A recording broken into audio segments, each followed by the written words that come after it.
So very good afternoon, sir. My name is Sushant Kumar Kushwaha. I am a research scholar from PHU, and very much fortunate to have a time to clear my doubt from you, sir.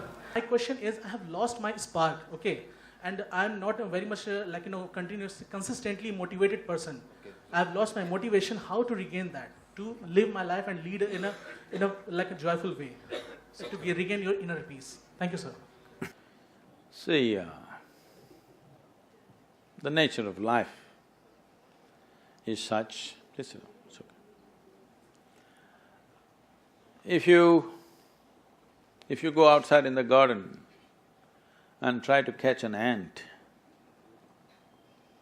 the BHU ant,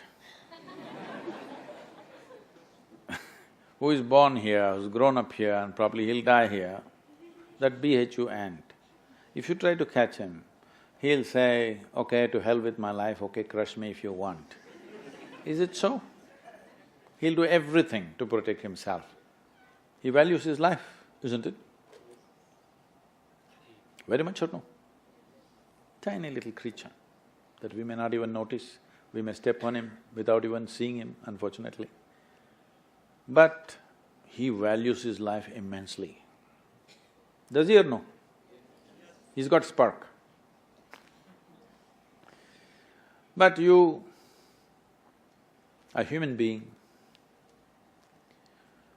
at least on this planet, you're the peak of evolution, physiologically at least. Yes?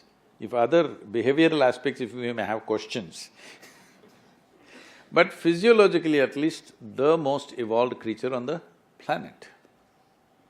What the most evolved creature on the planet means is, it has the most complex neurological system and it has the highest level of cerebral capability.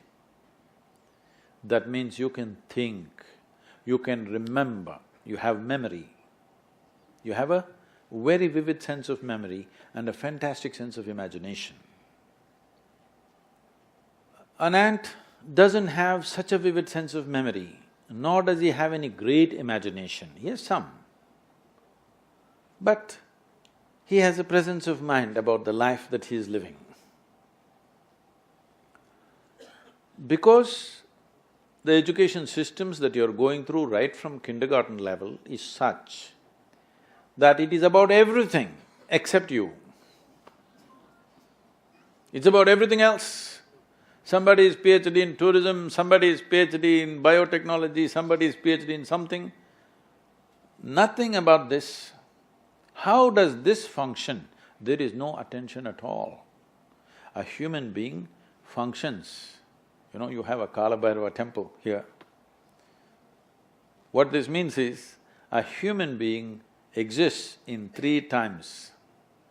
He lives because of the richness of his memory. How rich is your memory determines what you will do and what you will not do right now, isn't it so? So memory is important, the present experience is important, and how vivid is your imagination for tomorrow is very important. Right now the problem is, these things have all gotten mixed up because discipline of faculty has simply not come. Nothing has been taught to our children that there needs to be… Discipline means people think English kind of discipline, walking like this like idiots. Discipline of faculty is not there. Because of this, your own mind turns against you. What happened 10 years ago, you still suffer? Hello? What may happen day after tomorrow, you already suffer? Because there's no discipline of faculty. You don't know how to use your memory, you don't know how to use your imagination. Your memory makes you suffer, your imagination makes you suffer, and you think you're suffering your life. You are not suffering your life, you are only suffering the 2 greatest faculties of being human, vivid sense of memory and a fantastic sense of imagination, isn't it so? If you suffer the greatest faculties that you have, what can we do with you? If you suffer an ailment, understandable. If you suffer a disability, understandable. If you suffer your ability, hopeless case. Yes or no? You're suffering your capabilities. If you're suffering your disability, it's all right. You're suffering your capabilities. I must tell you this, about 4–5 months ago, I think, you might have seen it on the news, a young lady, 34-year-old lady, who was a television anchor in Hyderabad, jumped off the 5th floor window, killed herself, left a note, "Nobody is responsible for my death, my brain is my enemy." How many million years it took to get this brain to this size, and now it becomes your enemy? She articulated this, but this is true with almost 90% of the human beings. They are suffering their own intelligence, isn't it? If you take away half their brain, if you take away half their brain, they will be peaceful. Yes. And that is why a whole bunch of idiots are going about saying that the ultimate goal of life is peace of mind. Such people will only rest in peace. Now you, young man, university life, if somebody is not keying you up all the time, it could become too easy, you know. Even I remember, when I went to the university, most of the time we were in the canteen or in the garden. The easiest part of my life was university. I think… I know nobody's going to like it but I think this university time must be shortened unless somebody is producing something brilliant. They must be chucked out within 3 to 4 years' time, everybody. If they're doing something very focused and very intense, they must stay. Otherwise, see, this is all I'm telling all of you young people.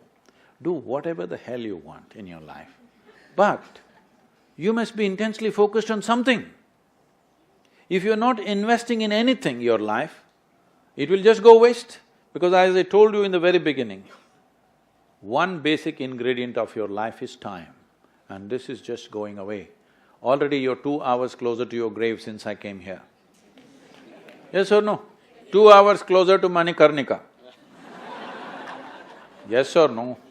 Yes, you are not immortal, it's just a limited amount of time.